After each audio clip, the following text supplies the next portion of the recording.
Les amis, bonjour. J'espère que vous allez bien. J'espère que tout se passe pour le mieux pour vous et bienvenue pour le compte de cette nouvelle vidéo. Alors, dans cette vidéo, je vais t'expliquer de A à Z comment j'ai analysé le Jump 115, comment j'ai pu avoir ma confirmation pour pouvoir ouvrir les positions, comment je l'ai managé pour qu'il aille chercher mon take profit après 8 jours pour un risque de campagne de 1 pour 6, c'est-à-dire tu vas risquer 10 dollars pour gagner par exemple 60 dollars. Alors, si tu n'es pas encore abonné, je t'invite à t'abonner à la chaîne, de liker et de partager la chaîne pour que d'autres puissent venir profiter des astuces que nous partageons sur la chaîne. On y va et c'est parti. Donc, les amis, lorsque je suis arrivé sur le Jump 115, vous savez, dans un premier temps, c'est de chercher d'abord à déterminer la structure du marché pour savoir si je devais chercher à vendre ou bien si je devais chercher à acheter. Et donc, quand je suis arrivé, j'ai fait une remarque, d'accord? J'ai eu d'abord une cassure de structure baissière à ce niveau. Voilà, on a eu une cassure de structure là. On a eu également une cassure de structure ici, d'accord? Et on a eu maintenant le dernier creux ici qui était en attente d'être cassé. Donc, pour dire que nous sommes sur une tendance haussière, parce qu'on a déjà combien? 3 creux qui sont de plus en plus bas. Et lorsque je suis venu au niveau des sommets, d'accord? Et après la cassure de structure qu'on a eu à ce niveau, on a eu un sommet là, d'accord? On a également une autre cassure de structure ici. On a également un sommet. Et maintenant, ce dernier creux qui est là, voilà également, il a créé un sommet qui est à ce niveau. Donc, jusque-là, nous étions sur un marché baissier. Donc, on devait chercher seulement à le vendre. Par conséquent, après que le prix est formé ce creux-là, on devait s'attendre logiquement, après la formation de ce sommet, que le prix vienne également casser le creux, maintenant faire également un retracement et continuer la baisse. Mais on n'a pas assisté à ce scénario, d'accord? Lorsque le prix est venu créer ce creux, d'accord, il est parti créer un sommet. Et lorsqu'il est revenu, il n'a pas réussi à créer un creux qui devait être plus bas que cet ancien creux. D'accord? Et ensuite, il est allé casser l'ancien sommet. Alors que nous savons tous que sur un marché haussier, le prix casse facilement, sur un marché baissier plutôt, le prix casse facilement les creux, mais le prix a des difficultés à casser les sommets. Et nous venons d'assister à un scénario contraire, puisque dans la tendance baissière, le prix vient de casser le sommet.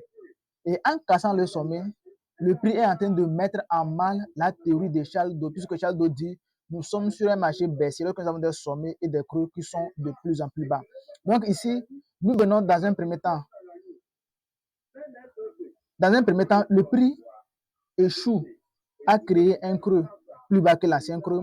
Et secondo, le prix vient casser son ancien sommet. Donc lorsque j'ai vu que le sommet a été cassé, alors là, je me suis dit que ici, je ne vais plus chercher à vendre. Nous sommes rentrés sur une structure de retournement. Donc, ceux qui travaillent avec moi, d'accord, ils savent que parmi les figures de retournement ou bien les configurations de retournement, on a vu cette configuration, celle-ci. Vous voyez, premièrement, le prix vient, il n'arrive pas à créer un creux qui est plus bas que l'ancien creux, il crée carrément un creux qui est plus haut que l'ancien creux. Déjà, le retournement a commencé à ce niveau. Et ce retournement a été confirmé lorsque le prix est venu casser ce sommet. Donc, lorsque j'ai vu tout ce scénario se concrétiser, alors j'ai abandonné les idées vendeuses et je me suis consacré à chercher les opportunités acheteuses. Donc, après cela, lorsque le prix a entamé sa correction, donc, il devait maintenant déterminer les zones d'attaque sur lesquelles il devait attendre le prix. Et donc, lorsque j'ai eu la cassure de structure, donc, mon sommet était ici, après que le prix a entamé sa correction, d'accord?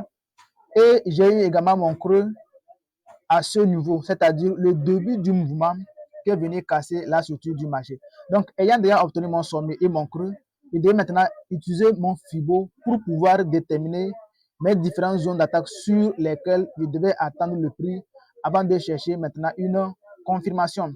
Donc voilà, j'ai eu ma première zone d'attaque ici, la zone 0,5, la zone 0,61%. Donc, ceux qui ont suivi ma formation, que ce soit la formation gratuite ou bien la formation payante, ils comprennent ce que je suis en train de faire. Donc, je rappelle que c'est une stratégie très simple dans son application, mais très efficace sur les marchés financiers. D'accord? Vous n'avez qu'à l'appliquer et vous allez comprendre de quoi je suis en train de parler.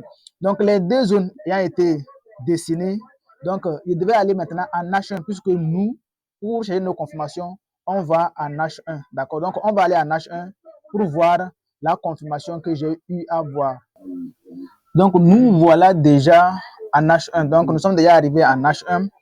Et vous savez également ce que j'utilise comme confirmation. Donc, il y a plusieurs configurations que moi, j'attends patiemment pour qu'elles soient dessinées afin que je puisse les considérer comme étant les confirmations. Donc, premièrement, on a eu d'abord ce dernier creux. Voilà, le dernier creux est là. Donc, ici, comme c'est la première zone et que nous sommes sur la tendance baissière, ça veut dire qu'on veut voir que le prix a changé de tendance. Et pour que le prix puisse quitter de la tendance haussière à de la tendance baissière à la tendance haussière, il faut avoir un retournement de structure. Donc voilà, nous avons eu un creux, le prix est revenu. Si ce creux n'a pas réussi à créer un nouveau sommet, donc il y avait le sommet qui était là ici, et voilà, le prix vient, il casse ce sommet-là. Donc normalement, le prix ne doit pas casser ce sommet. Donc lorsque j'ai eu la cassure du sommet, la tendance baissière comme ça veut dire que ma confirmation est faite. Donc, je ne suis pas rentré directement, je me suis servi encore du FIBO donc, pour pouvoir prendre une position. Donc, j'ai pris le FIBO et j'ai attendu le prix sur la première zone. Vous voyez? Donc, lorsque le prix est arrivé dans la première zone, j'ai pris en même temps les entrées et les stop loss, logiquement, je les ai placés en dessous de ce creux-là. Vous voyez? Donc, il faut noter qu'ici, il y avait également plusieurs entrées, d'accord? Donc, après l'entrée à ce niveau-là, on pouvait avoir également une autre entrée juste à ce niveau. Après également la cassure de structure. Donc, cette bougie était une bougie de confirmation. Et si on continue, on devait avoir également une autre cassure de structure lorsque le prix est venu casser également ce niveau-là.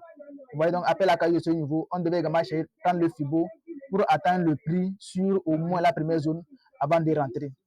Donc, vous voyez comment la stratégie, elle est simple dans son application, très simple, mais très efficace sur les marchés financiers. Alors, si tu veux faire comme moi, une seule chose, tu t'abonnes à la chaîne et tu suis la formation gratuite, d'accord?